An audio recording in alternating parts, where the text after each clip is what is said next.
booster, we will be attempting to perform a landing burn to have a soft splashdown in the Gulf of Mexico.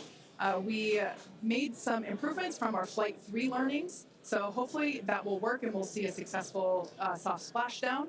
For the ship, we're hoping to demonstrate controlled re-entry, including a flip maneuver and landing burn, and that will be followed by splashdown in the Indian Ocean. That is the same target as we had on Flight 3, so everything should look pretty similar in that regard.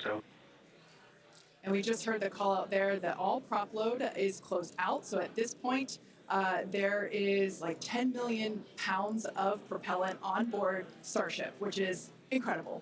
This is getting very exciting. We are just about 2 minutes away from T0.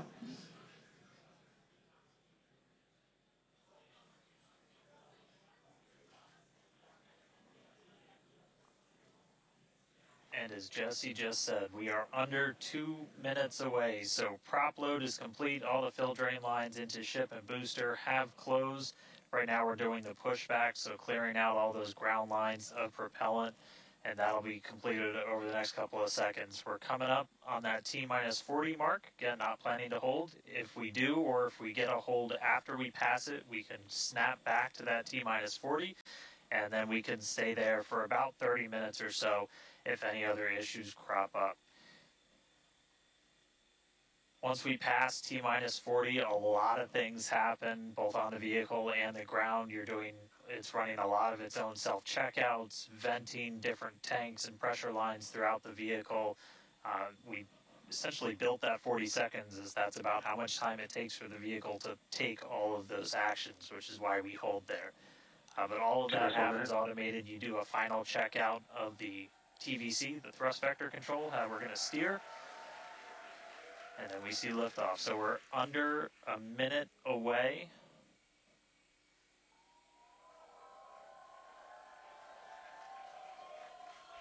"45 seconds and counting. All right, now as we close in, we are past the 40-second mark. So let's listen in. Flight Director Ty Huntington's going to take us through one more time for a Starship liftoff.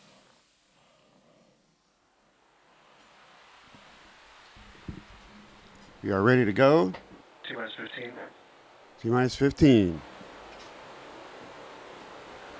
10, 9, 8, 7, 6, 5, 4, 3, Mission! Liftoff! Yep. Woo!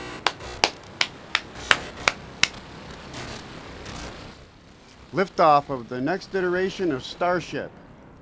Vehicle is pitching downrange.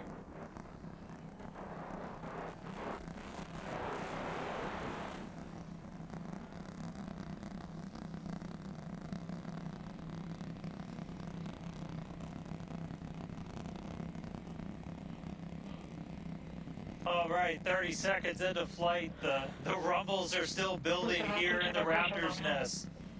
We're seeing 32 to 33 engines lit on the Super Heavy right now.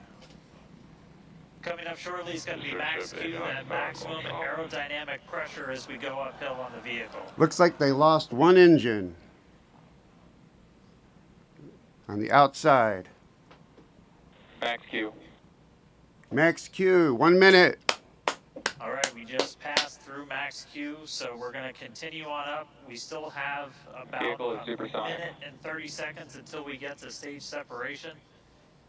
Starship now flying faster than the speed of sound. Faster than the speed of sound. Looks like they're still operating with one engine out. Let's hope they don't lose any more. You got a couple of views. You got some ground trackers in your top camera there. You're looking down the top of the booster in the bottom left, and then a camera in the top flap of the ship looking back in the bottom right, so getting a couple of different looks as Starship heads uphill. Once we get the hot staging, a lot of things happen all at once, simultaneously. We're going to light the engines on the ship, starting with the RVACs first, and then the 3 center sea level engines. Before we're separated, all of that exhaust gets plumed out the side of the hot stage, and then the Looks ship like will it's doing separate good. itself, all but the 3 center engines on the booster are gonna Looks be like they're slowly shut chilling down. the So the the booster NVAC never engines. stops its thrust while we go through this hot stage maneuver. After that, the booster's Wow, I gonna love do this its flip, exterior start view. We're heading going to see the back, same type of view we and then saw the last ship will be time, on its own power, assuming on it its gets way to there. space. So that should be coming up in Looks just like it may about 30 have popped the seconds tile from off. now. As of right now, still looking in like 32 out of 33 Raptors lit on the booster. And we'll start to see those stagger down. They're going to turn off in banks, so you'll see the lights on the bottom left screen of the engines that are active start to turn off in different groups. And you'll see those 3 center ones lit. We're getting close to Miko. Up, there it goes. They're shooting out the helium. Ship ignition. Mission down. Step! Stage Stage step! separation. Woo! Booster burn start up. Acquisition is Houston. Houston. Wow, look at that thing flip over and head back. Hot stage confirmed. Where's he- Ship under its own power. Booster boosting back. Looks like all 13 are lit. Kate, we've got a booster on Wow, the way yeah, back they're all from the lit, Gulf all right. and a ship on the way to space. Wow, look at that. Acquisition signal. Status. Ship chamber pressures are nominal. Wow. This launch is looking really good, other than All it right, lost the first one stage engine on the currently main thing. So as long as they got to the boost proper back burn is altitude, which I'm expected sure to they last did, a little over 1 minute. This Wow. propels the booster back toward the coast, all taking engines it still to running. a landing in the waters of the Gulf of Mexico. As you can see on your screen in the bottom left-hand corner, we were only using the 13 center engines from here on. Booster burn shut They down. Heard confirmation fill the that engine chambers with helium to Tank pressures are nominal.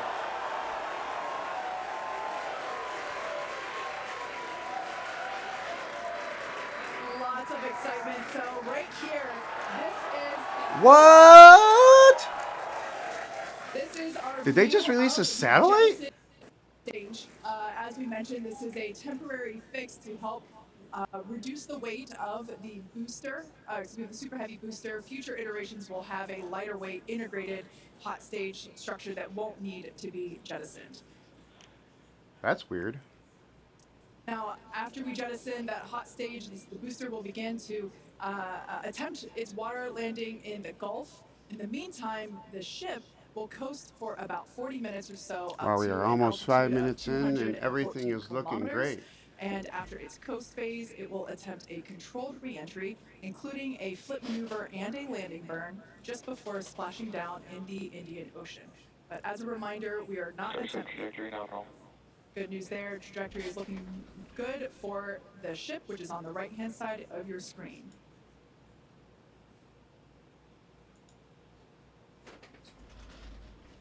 At this point in time, as you can see, we have no engines lit on the booster. It is coasting back toward the Gulf of Mexico for a water landing, and ship under power of all 6 Raptor engines. There's 3 sea level and 3 vacuum Raptor engines that are lit, as we can see on your screen.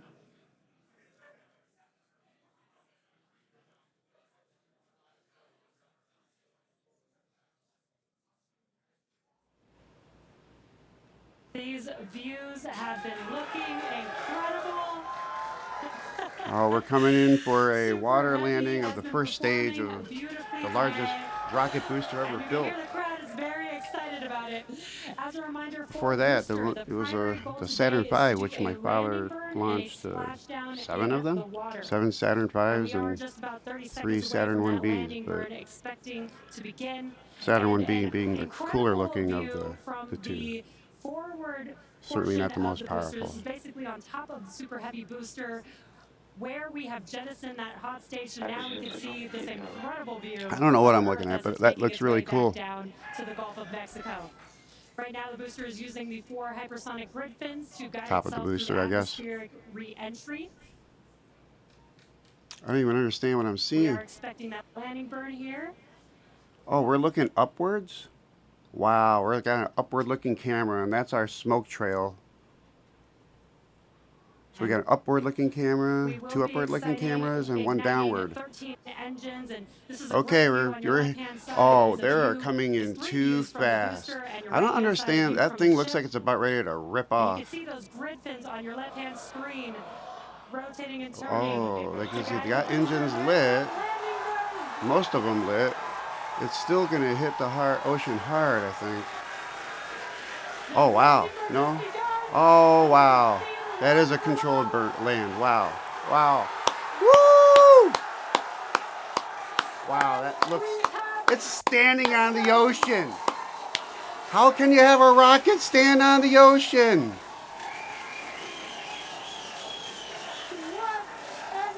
Oh, these guys are happy. Like I said, these guys are the guys that deserve it. They can do this all day long. Ship has entered terminal guidance. That was absolutely incredible. The Expectable first signal. successful splashdown of the super heavy booster. So 8 minutes Seeing it in, we just had tip a over rather into the water successful before losing water that landing footage. of a Now the next milestone is coming booster up the in size under a of minute. the first and The second ship is going to stage shut of a off Saturn its V, Raptor and then a engines, little bit bigger. which we see right It's there. amazing. Oh, looks like we're getting prepped to do As we mentioned before, today's test flight is not an some orbital burn or flight, something but in the rather second one stage. that demonstrates the Starship's orbital capability.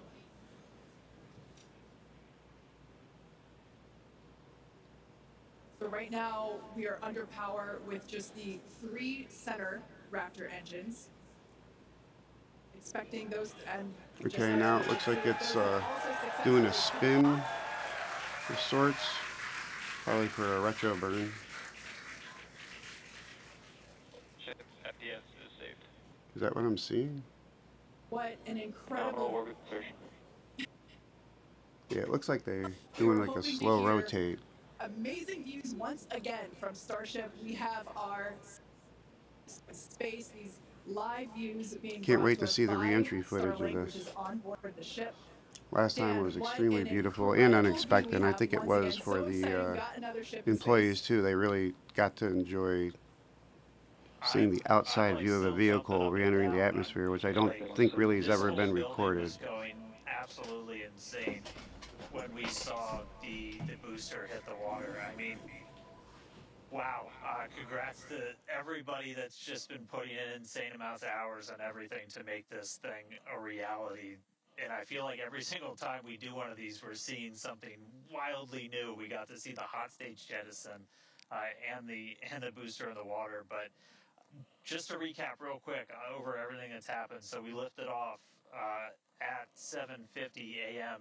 only 9 minutes ago. How has it only been 9 minutes? 7:50 a.m. Central at 12:50 UTC.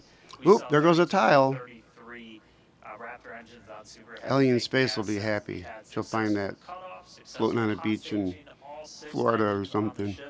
Powered it all the way into a nominal orbital trajectory. I don't think it went that We've far. already been getting Texas. some live views They'll float up in from the ship Texas and they'll on pick board. these things up. After that, the booster was able to do its boost back burn. Oh, this looks like we're actually getting some views from the ground, potentially from Florida, of the ship as it's up there. Yeah, so that's a view from some of our tracking cameras on the ground. Wow, in I Florida. can't believe we're tracking that But the ship, at we just heard, successful orbital 165 kilometers up, traveling at 26,000 kilometers an hour.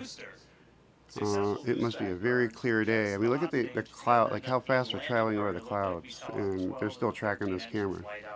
And then that first ever soft splashdown in the water. So a whole lot still to come. Ship now on its way to its primary objective of entry. That's going to be coming up in This is just cool. under 40 minutes Imagine when from this now. just starts So, becoming so still to come, regular. but It's like a Falcon wow, 9. what a 9 minutes to start this mission off.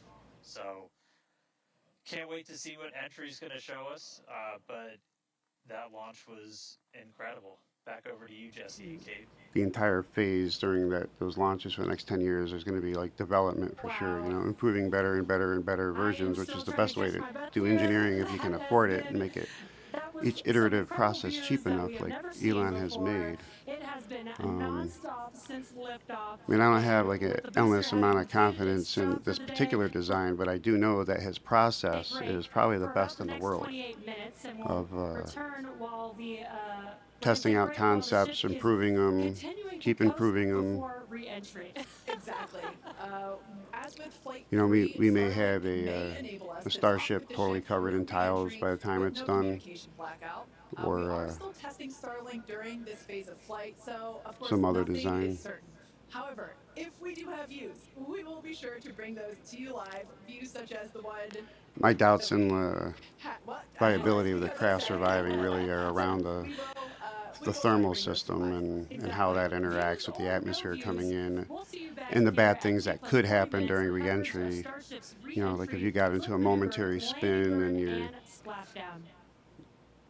non-tiled system got Expected loss signal, Key West. significant amount of heat, you could lose the craft. But waiting acquisition. Expected loss signal. Yeah, so I don't know what the actual like trajectory profile for this was, like how long it was going to take before it actually re-entered. It's still, is it still going up in altitude? Yep, it is. So it's drifting up about 1 kilometer every 10 seconds still.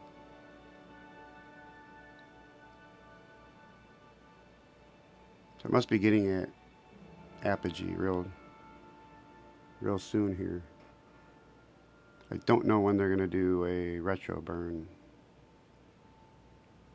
Meaning a burn to slow the vehicle of the craft down, for those that don't know retro. Doesn't mean like back in the 60s or something like that. Acquisition. Although every time I see a launch, I always compare it in my head to things in the 60s. Not that I remember seeing anything in the 60s because I was a baby, but I definitely saw a lot of Apollo rockets as a pre-K age, or Apollo 17, 16, Skylab 1, 2, 3, and 4.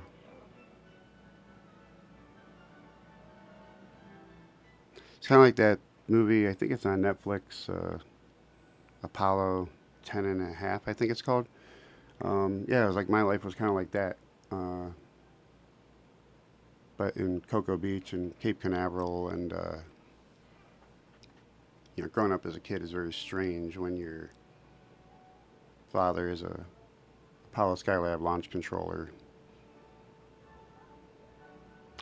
And then you moved to New York afterwards, to where he worked at IBM Owego, building, among other things, space shuttle flight computers. But the kids in New York didn't really know what rockets were, like when I got here, and didn't really talk about it much, but I can recall a particular moment in third grade where we were watching a movie at recess because it was raining outside, and it was actually a Three Stooges movie where they accidentally launched themselves on a rocket. And having not been around rockets for 3 years, like actual rockets for 3 years at that point, plenty of rocket toys and models and things like that and at home, but out in the real world is the first time I saw a rocket, I think, in a class or a group of kids, and decided that would be the best time to bring up the fact that my father had launched rockets, including like the people that went to the moon. And the people in New York, upstate New York, thought I was nuts, you know. Probably including the teachers at first, until, you know, the parents were like, yeah, we launched the first and last men to the moon and some more. And so as a kid growing up, it was rather, you'd think being the child of somebody that worked in the space program would be good. And it was. I mean, personally it was good, but my interaction with the world after that fact was horrifying. It's almost like the adults instilled little moon conspiracy theorists, you know, by the time they were like in third grade, because third grade was pretty brutal. And, you know, by the time I hit like 5th grade, I was pretty much like told by the parents, you know, loose lips sink ships, but Not that there was any ships to sink. It was more like,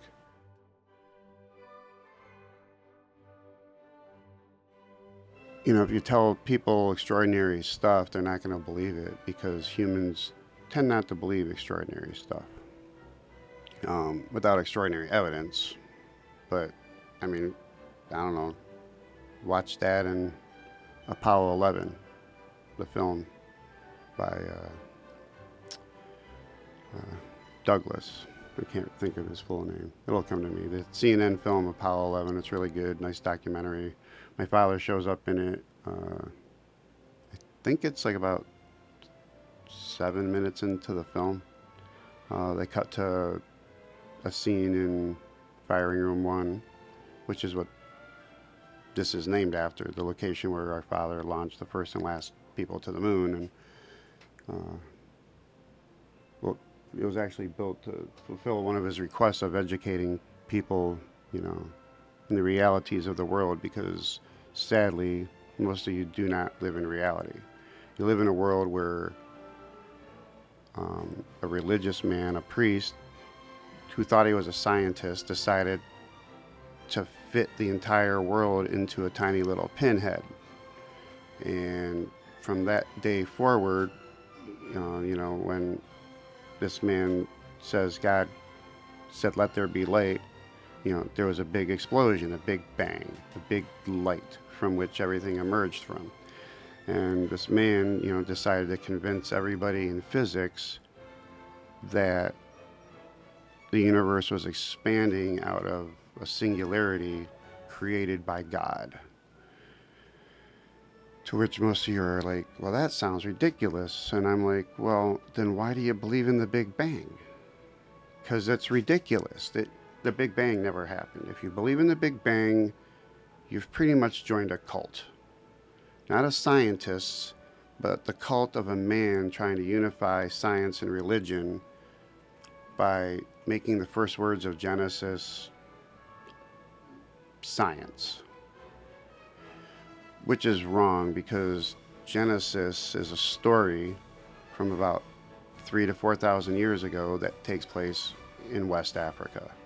Like, it actually takes place in West Africa. Noah was an African animal trader, got caught in the Cape Verde tsunami, 1,000-foot tsunami, by the way, when the eastern side of the Cape Verde Islands collapsed, causing something like at least 100 cubic centimeters, yeah, that's a big tsunami, cubic kilometers, and it's actually more, of land to collapse into the depths of the Occidental Ocean, which is now called the Atlantic, causing a directed wave directly towards the Seine Peninsula at Dakar, Senegal. It's called the Seine Peninsula because it's flanked by two signs. A sign is the Greek name for a curved beach or coastline. And there's two of them, one on each side of that peninsula. So it's called the Seine Peninsula. And there's two mountains on the Seine Peninsula, and one of them's Mount Seir, the other one's Mount Horeb. Doesn't have that name today, but Mount Seir still keeps its name today. But at the base of Mount Horeb is Thebes. Thebes is the original Hebrew encampment after the Hebrews were rescued, if you will, during the Exodus from the Ukar Basin, where the Reed Sea is. And yeah, they had to walk through that sea. 1 million Hebrews from Mauritania, and eventually they made it to the coast at the Sinai Peninsula, and they camped out at Thebes while Moses and Aaron and others went up the hill and guarded the hill while Moses conferred with God. And from that, he was compelled to, and the Bible does say this, that he does chisel like the second set out himself. And he brings them down to replace the first set that got broke. And you know, those laws have been with us forever, and they're good laws. Without them, I think a lot of you people would act like the animals you are and do. And you see it in the news all the time. the uncensored news. A lot of the violence is being censored because they don't want you to know how bad it is right now. And it's really bad. It's so bad that the current president of the United States, has to censor science. The current president of the United States has to ask social media to censor science and to censor human history because it doesn't play nice with their dialogue. Their dialogue being, we want to bomb Gaza today. Well, guess what? Gaza is in the west coast of Africa. The original Gaza. The current Gaza isn't even Gaza. It had a different name. The original Israel isn't Israel. It had a different name. Egypt currently had a different name. Those names are original names from the coast of West Africa. And you can go back through maps and look exactly at what I'm talking about. There's endless ancient maps and, the names of places that you think were either fictitious, in another place. They'll have their origins in West Africa during the humid period when the Sahara and climate change didn't destroy a continent. And climate change can destroy a continent, natural or otherwise. So it's not a topic that should be talked about lightly. It's definitely an important topic. But to make a long story short, back in the 3000 BCs, West Africa was populated by many, many nations of many, many colors. White people, black people, red people. Maybe some yellow people if you want to actually assign colors to like every person. But you shouldn't. They're just people with certain ancestors that give them certain ways to view their existence in bodily form. But what's upstairs is more important than what is here in body. And what's upstairs is important because you can destroy what's up there, and you can start thinking things like the entire universe fit into some small pinhead because some guy wanted to unify God with science, which even Einstein himself couldn't do, but he believed in God and he believed in science. Trying to put them together, I'm not sure how you do that, but because religion is a belief in like a philosophy of being, like how you interact with people, the stories behind why we interact with those people, our history. Most of the Bible is history, and it's actual history. It actually happened. The deluge actually happened. Cape Verde tsunami, the deluge actually happened, and it killed millions of people. It wiped out all of the lowlands of West Africa, and those lowlands earned a name after that. It was a muddy hell, and it's described as that in myth, but it's not myth. It's just a personified way of telling young ones the stories of what war happened and when it happened, leading to migrations of people all across Africa, out of Africa, into Europe, Asia subcontinent, Asia, India, and eventually the Americas. We all came from Africa. We are all Africans. And it's just something that modern man will have to contend with, because your labels of trying to divide people by their continent of origin isn't going to fly once people realize that in 1313 BC, a white man named Moses and Aaron helped lead a battalion of people to slaughter the enslavers that enslaved them. And if you are an enslaver, you should probably expect that that will happen. That is what happens to enslavers. And it should happen. Don't enslave people. We're coming for you. There's 5 million slaves in Africa today, and we're coming for the slave owners. The slave owners in Africa have a name. They're called Bidens. A Biden is a person of white skin or light-colored skin that owns black slaves. Yes, black slaves from Africa. So the current slave owners that own the 5 million slaves in Africa today are Bidens. That's the surname of a slave owner in West Africa. So if you have like origins in, like, let's say Morocco or something like that, and you know your ancestors were hired by the Dutch to maybe trade some slaves, and you earn the name Biden, and then later on your descendants lead nations into the abyss, because that's where you're heading. The abyss is an actual place in history. It's off the coast of West Africa. It is the place where the bodies of everybody during the tsunami was washed out to sea. 1,000-foot tsunami entered the west coast of Africa, made it like 100 miles inland or so, perhaps even 200. It's hard to say. The geologists are going to be working this out for the next couple of decades, I suppose.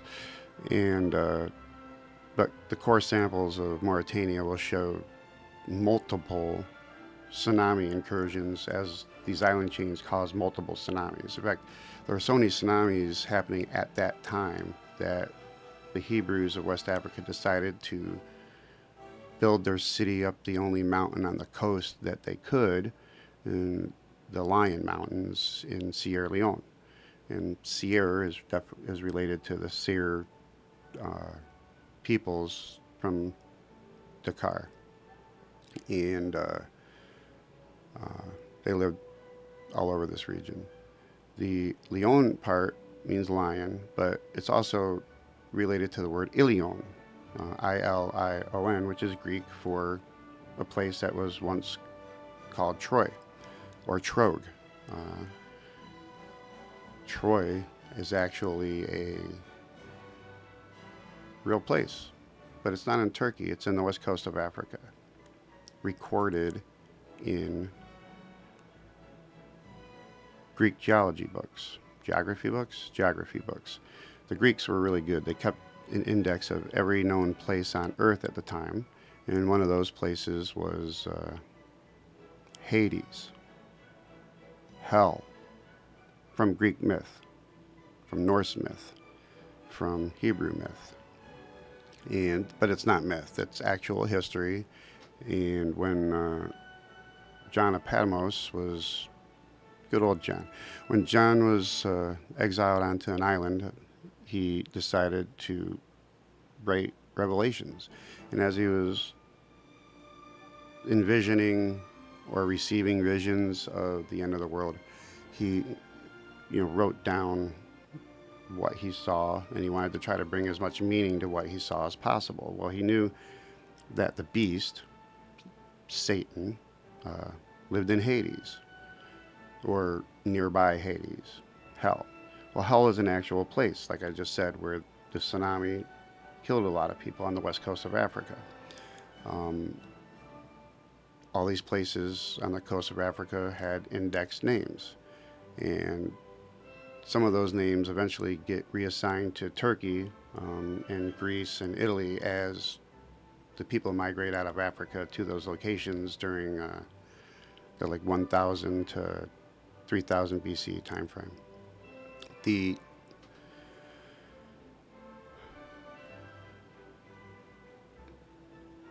man John, as he's writing down the description of hell and the beast that comes from hell, he wanted to put down the address of hell. So he reached into his trusty box, if he had a box, and grabbed his index of Greek cities by Heracles and looked down until he found Hades. And once you get to Hades, which is an actual place, it's got 7 cities associated with it. The first city is Colossus, or Colossi in Greek. If you convert that to modern languages, Greek's a modern language. If you convert it to, which most people don't know, they use Greek because that's their language. It's not, it is an ancient language, but it's a modern language, and you should learn how to read it because a lot of modern documents talk about ancient history, and it's in Greece, so you should learn how to pronounce the letters and how to pronounce those words. But in the geography book of Heracles, the cities are laid out in a format where it gives a region code and then it gives a city code. And so it would be like a number like 100.1 would be like the first city in like geological order, depending on the place, as opposed to alphabetical order. So you could like go down a coastline and identify city after city after city, you know, to verify that this list is still valid and today even. And if you go down the list until you get to Hades, the actual place Hades or Hell, and you look up the index number, it's got an actual number, an actual address, if you will.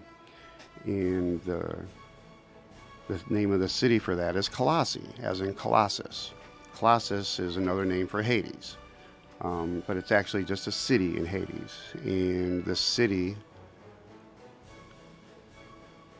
may or may not be there still.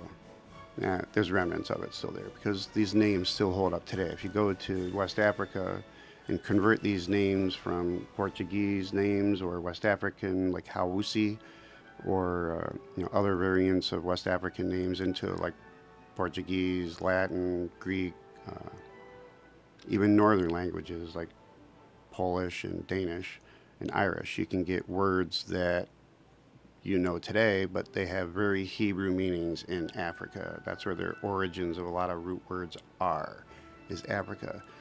The origin of language is Africa. The origin of written language is Africa. They brought it with them when they migrated to Arabia. So the people who settled in Arabia were smart, and Syria and Egypt. They brought the art of written language forward, but it definitely started in West Africa, buried in the sands of the current Sahara.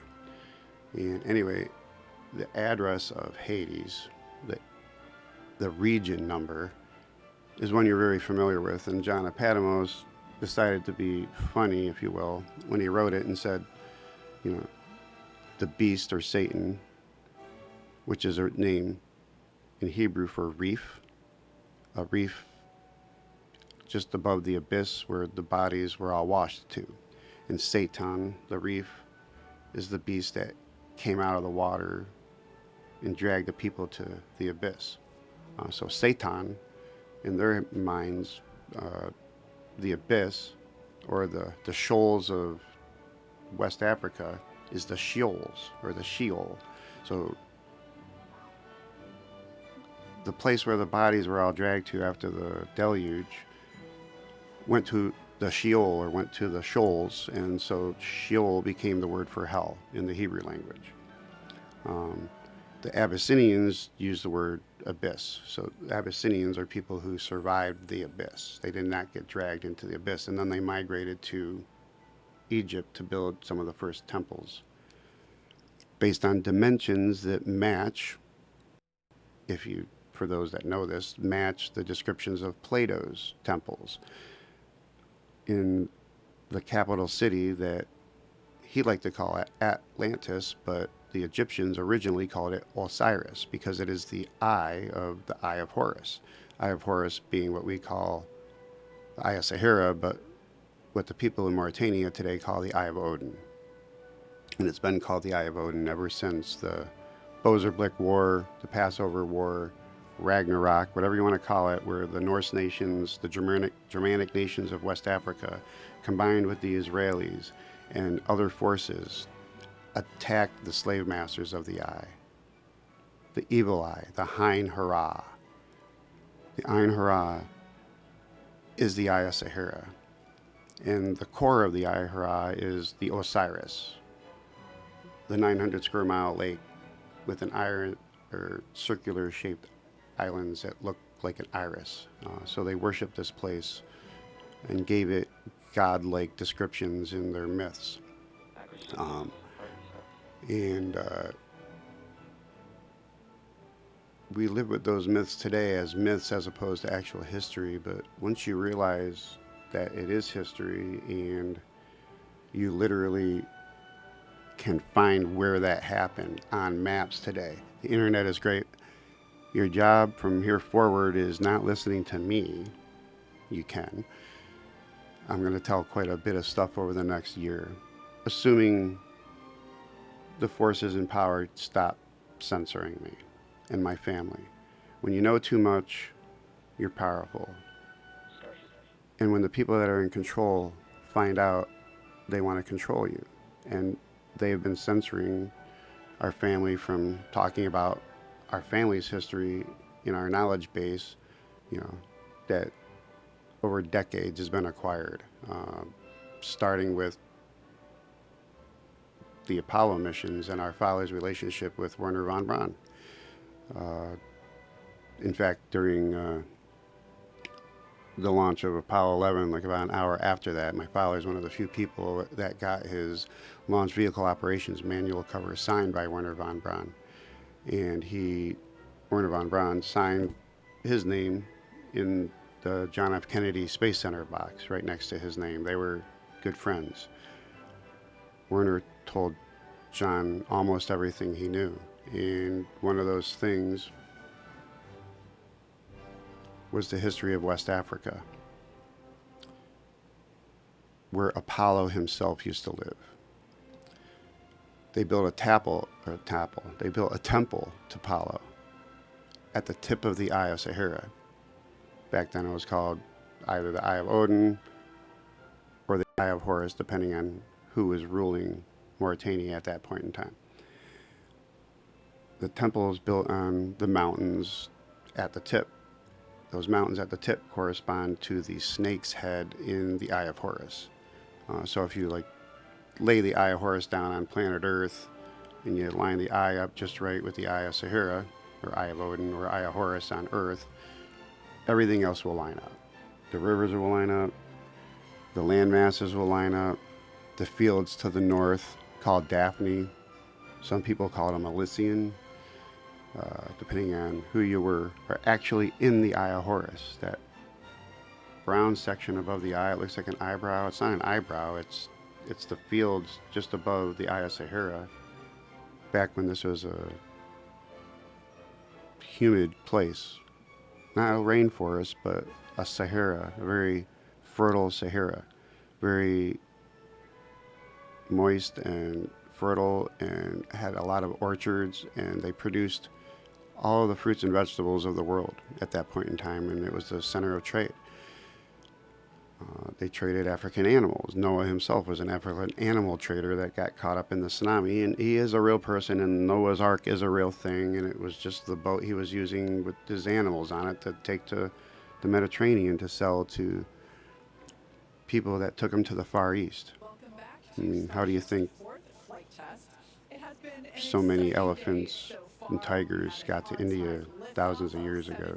A lot of them were imported by humans in the trade, and Noah was in that trade, and him and a bunch of animals happened to survive, and his family, and they most likely settled in the area of Sierra Leone where the city of Babel is, where they built the city up the mountain. But anyway, up the coastline, like Babel is an index place in this region of Greek indexes and addresses, and above that is hell. And if you look up the index of hell, its index is 666.1 for Colossus, or Hades. So Hades, an actual place, has an actual index number 666.1, 666.2, all the way down to 666.7, which is a very repeated number in the Bible for reasons, because they're the actual places in hell. that blanket of plasma distorts. You should get That plasma a copy of blanket, as Heracles here, and start looking at it distorts and communication start lining frequencies. up the So we're ancient moving cities through a with blackout in communication. current cities. But speaking of hell, we are about to watch a re-entry that's going to look like hell, a beautiful hell. But I do fear having humans inside this and not quite surviving because there's a lot going on there. There's a lot going on there to make it happen. My gut feeling is I wish it had wheels and wings. I'd like to see a space shuttle on top of that booster.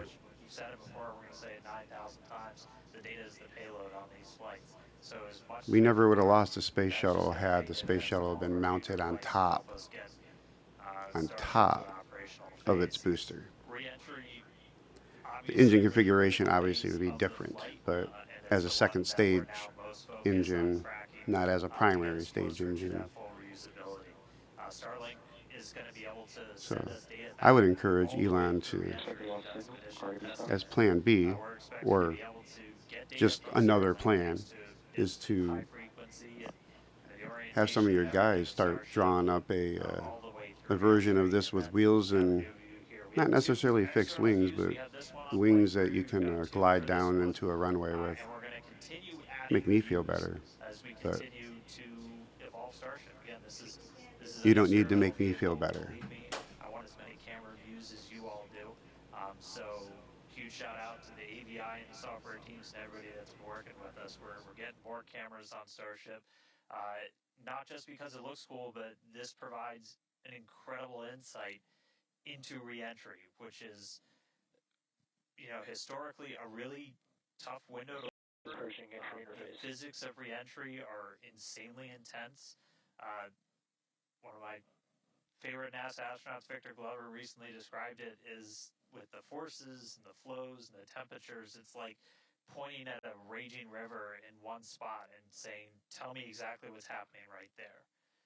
And like, that's what a ship is experiencing as it goes through, as it's moving through more than 5 miles a second and heating up to thousands of degrees. So just having, we're able to see what's happening valuable.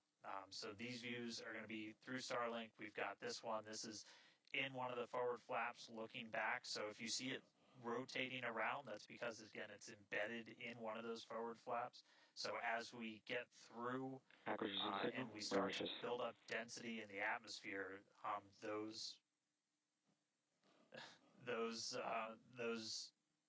this view is going to move around as the flap does. And then the other one we had a little bit earlier is looking at one of the other forward flaps on the other side. Eventually, we're getting cameras to Starship, get a couple of different views from the outside of all the different areas, and then also eventually to be able to see payloads once they're deployed. So a lot more exciting stuff coming up in the future. But right now, we're getting closer to reentry. We're going to be moving at hypersonic speeds at more than 5 times the speed of sound. We're going to see that plasma start to build. So, Kate, Jesse, excitement coming up. Yeah, as you can see with that view on your screen again, high def brought to us by Starlink. We can see the plasma beginning to build as the ship is getting closer to the Earth's atmosphere. Now, let's talk a little bit about how Starship will survive reentry, hopefully, and control itself. Exactly. We've been talking about this entire flight test. There's 18,000 hexagonal ceramic tiles surrounding the bottom portion or the Earth-facing side of the ship. 100 kilometers altitude, good altitude for entry. Great call-outs there. Now, at re-entry, the vehicle is going to see temperatures as high as 2,600 degrees Fahrenheit or over 1,400 degrees Celsius. So those tiles are there to help protect the vehicle from this extreme heat. Yeah, and the flaps will help control it. Now, one noticeable difference I see immediately, those flaps are not moving as much as they were on Flight 3. Is a great sign, right? We had unplanned loss of roll control on Flight 3, so we added some additional thrusters, and we can see that they're working well, and we have a much more stable view. So those flaps, there's 4 of them, 2 at the top and 2 at the bottom. They're made out of stainless steel. And yeah, they help steer the ship, which, as we can see, plasma continuing to build. Now, if the ship survives reentry, it will have to perform a flip maneuver, Wow. as well as a landing burn. We saw this demonstrated in a couple of high Wow. altitude flight tests back in like 2020, 2021. Similarly, Temperatures increasing on the nose within expected ranges. great news there. I mean, It sounds like yeah. that we are He's already been getting during this point, fucking which ruined a again, whole we goddamn usually bunch of don't times. get I'm not during fucking happy. spaceflight because it is plasma. Anyway, We're getting this what? live. I mean, well, it's just live. This is live re-entry footage. So similarly to, for example, the serial number 10 test that we saw a couple years ago, we're hoping to duplicate that again. I'm doing a live today. recording. Hopefully we will see it live, and basically the 3 center engines of the ship will reignite and gimbal or point to help flip the ship until those engines are pointing down, so that it can land vertically using Raptor's thrust. And as you can see, even from the beginning of the program, we've designed Starship to land on Mars where there are no runways or other humans to help out. We also want This is really ground crazy reusability, looking so because it is in we're total darkness. Platforms at altitude, flaps You up can't see the control Earth like rotating it great news. or Flaps underneath up at control of all. the vehicle. That's I don't- exactly what we want to hear for this flight test. Yeah. Again, we are going to be doing a propulsive landing instead of a more traditional means like parachutes. And we are expecting re-entry to begin I don't- here in just about This a is minute. amazing Re-entry, looking. and Look at that awesome shot. view that we have How many here. camera shots they got?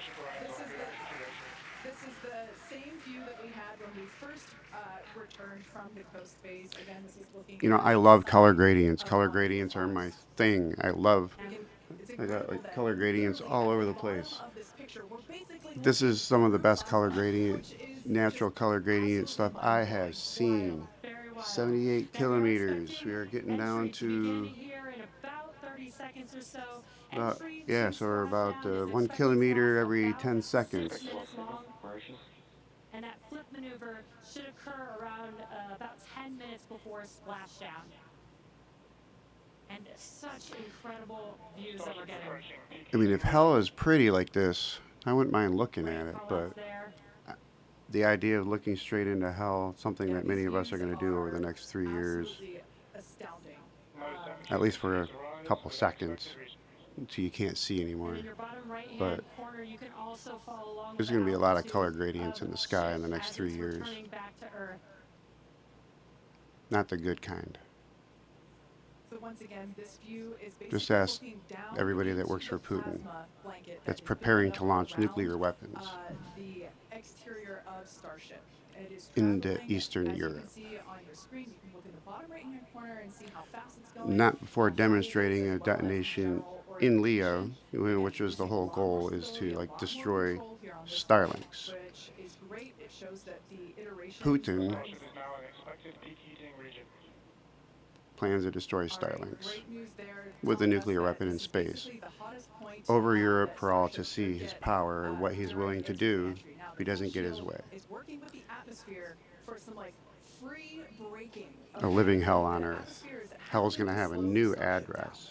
Still going to be the same index, but it's probably going to be someplace just north of Turkey where they think the current hell is, but the hell spot. But that real hell spot is actually on the coast of Africa. Now this is another one of those moments that we have been Something we're going to for. talk about over Right the now, next ship is currently re-entering year the until they stop me atmosphere, from talking and about by it. all looks and all They've been calls doing we're their best hearing on job. the net, it is doing I've pretty been well. censored Now, we do not on plan social to media, cover the turned spaceflight off, today, but rather shadow than banned, use actually the banned, rapid and suspended, reliable terminated reusability from multiple accounts simply for talking about science and history as it happened.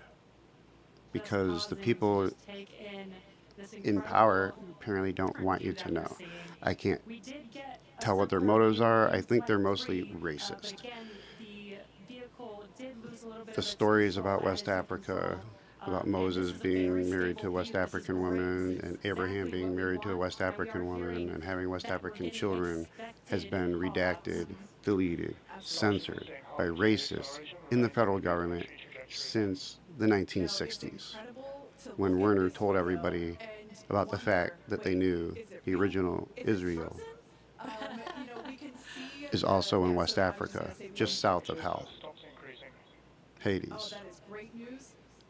The original Israel is Senegal, which is Sena, the place where Moses received the Ten Commandments, and Gul. Sena, you might as well just call it Sena from now on if you want. But Sena is where Moses' promised land is. They walked around the promised land surrounded by a river system that was called the Joromonger to the Norse that lived down there. It was called the Jordan to the Hebrews because the Joromonger was a god, a serpent god that wrapped around Israel. But the Hebrews eradicated all the gods except for the only God. And so they got rid of the Joromonger and changed the name to the Jordan. So when they referred to that river system that surrounded the islands of Israel, it was called the Jordan rather than the Joromonger. So when you hear the word Joromonger and Jordan, they're the same place. When you hear about hell or Hades, in any of those religions or myths, it's referring to the same place in the lowlands of Mauritania, where at least 1 million bodies still lay from the tsunami that we call the deluge. I'm surprised that this ship can survive this high atmosphere reentry like this. I mean, it's taking abuse and it's glowing, but it's not slowing down much. It slows down really slow at this point until it gets into the deeper atmosphere, but that's really starting to happen. And not too long from now is about when we lost it last time. I wonder if we're going to make it. I'm getting excited now, guys. All this talk about the former hell and our new one that's rapidly approaching, and where they got the numbers from. Now, I don't know what kind of wisdom it takes to, like, type in 666 into the internet and pop up the Heracles and just know that that's the address of hell and Satan himself. So you scientists out there amongst the historians, use it. Use your knowledge base. Use your methodology to peel apart actual African history as it happened. That is a form and basis of many religions and stories on Earth. And oh yeah, look at that. There's a lot coming off of like where there's no tiles, and that's what I don't understand is how and why the entire system's not covered. There's a lot of heat.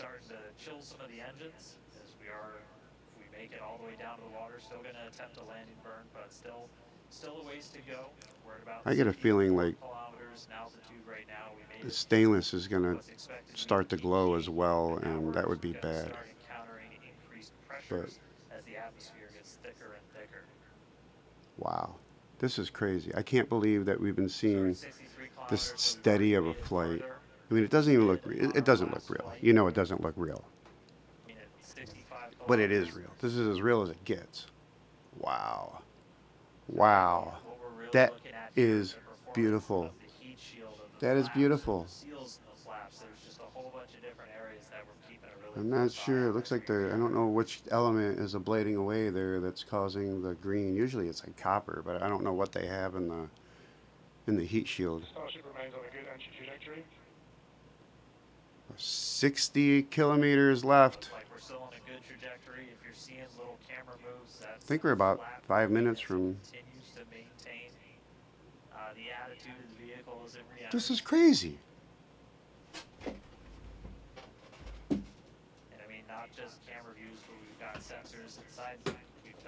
I'm just going to sit back and watch this, guys.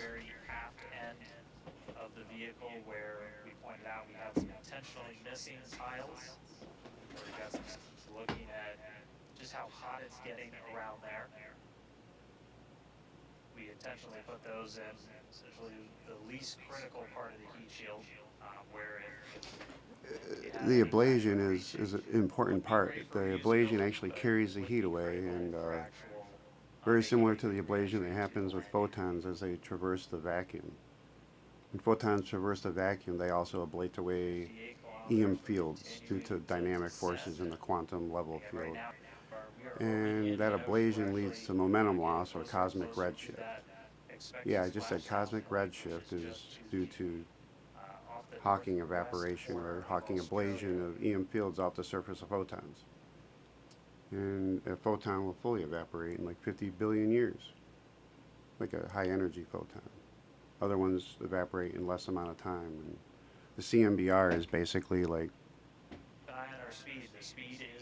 the hell of photons. It's where like hell or photons go to die. It's like the vacuum is full of them. Transonic pretty soon, and then after that we'll get into subsonic, where we're moving less than the speed of sound. I'm really impressed, Dion. I'm really impressed. But I see that the joint on your wing is probably about to fail. External temperatures are starting to come down. Kind of reminds me a lot of the space shuttle when the... oh yeah, it looks like it's torching the top of that wing.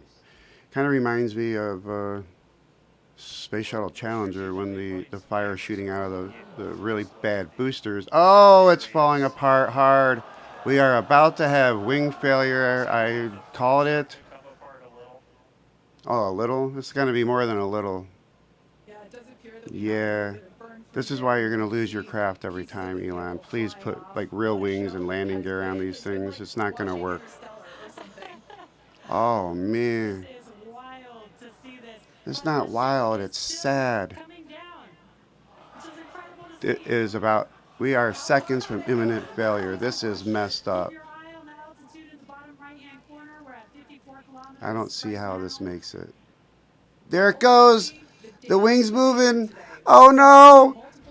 Oh no, the joint's gonna fail. There is no way that, ah! Oh no! Oh no!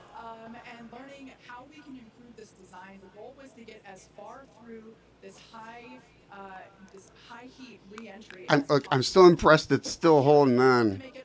We're about to go in a death spin. Landing burn and flip maneuver, but we may not get that far today. We will see. No, I don't think so. Like I said, if you do, I'll be impressed.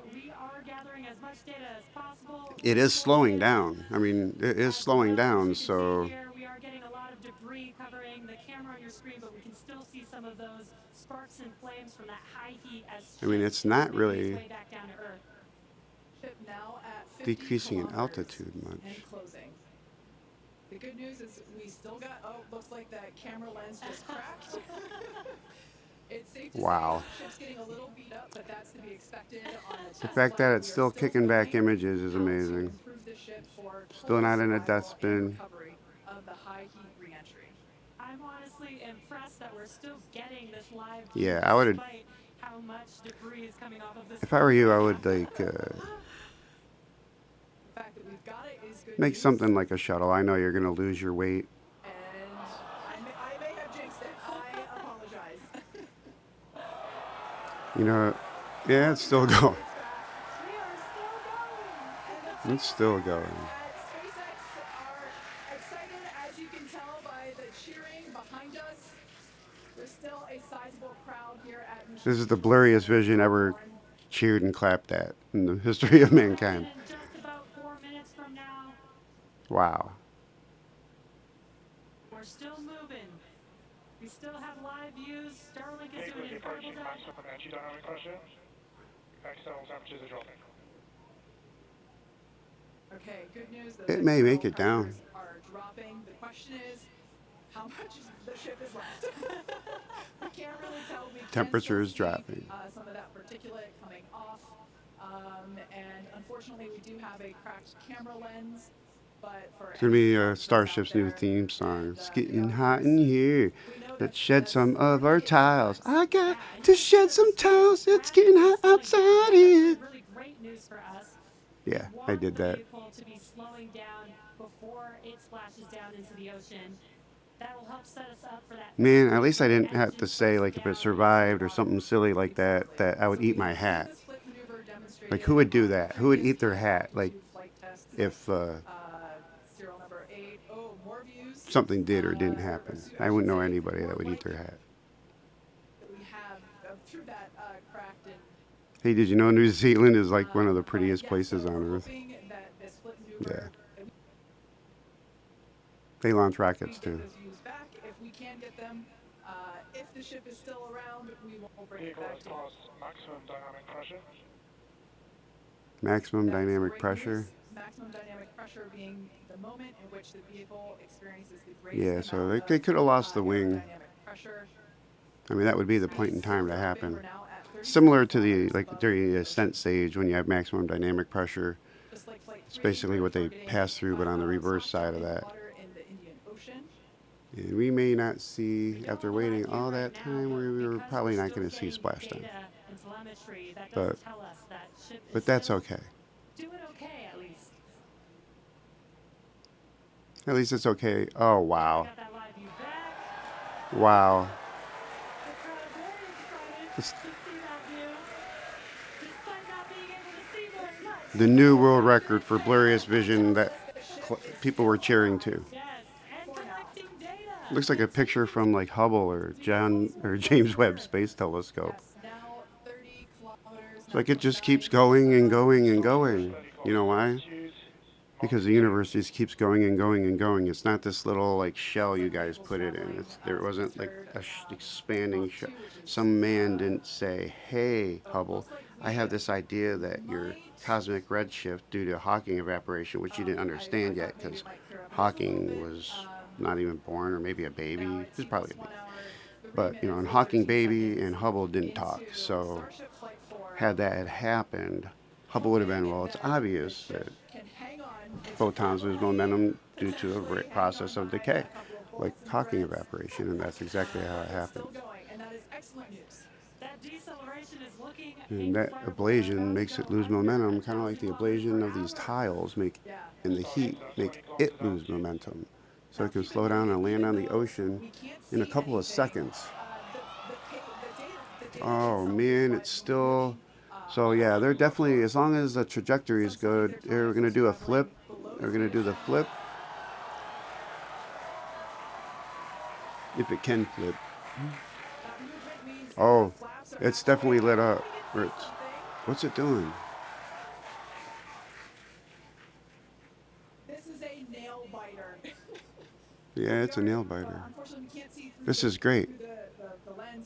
I had no idea this would last this long. I really didn't. I just kept like that Energizer Bunny and this thing. I just kept going and going and going. It's still working. You can see it. You can see the wing moving through all that. It's still there.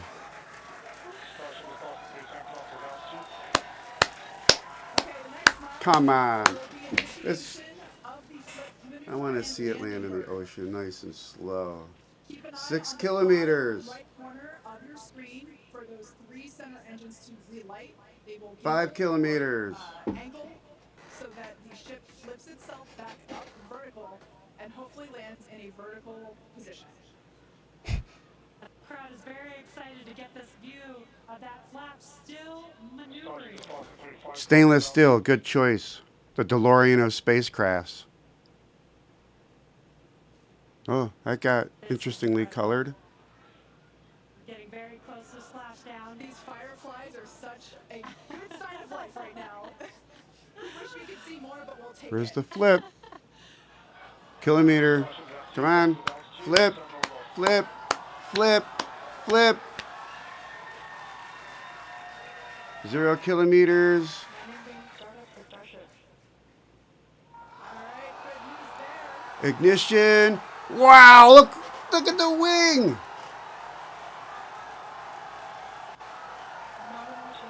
It's, engine start. Yes. That looks like water.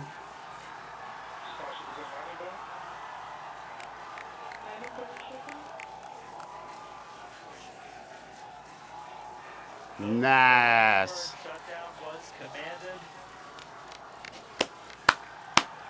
Made it. I mean, Obi-Wan would say any landing you walk away from is a good one or something to that effect. And that's what happened, I guess.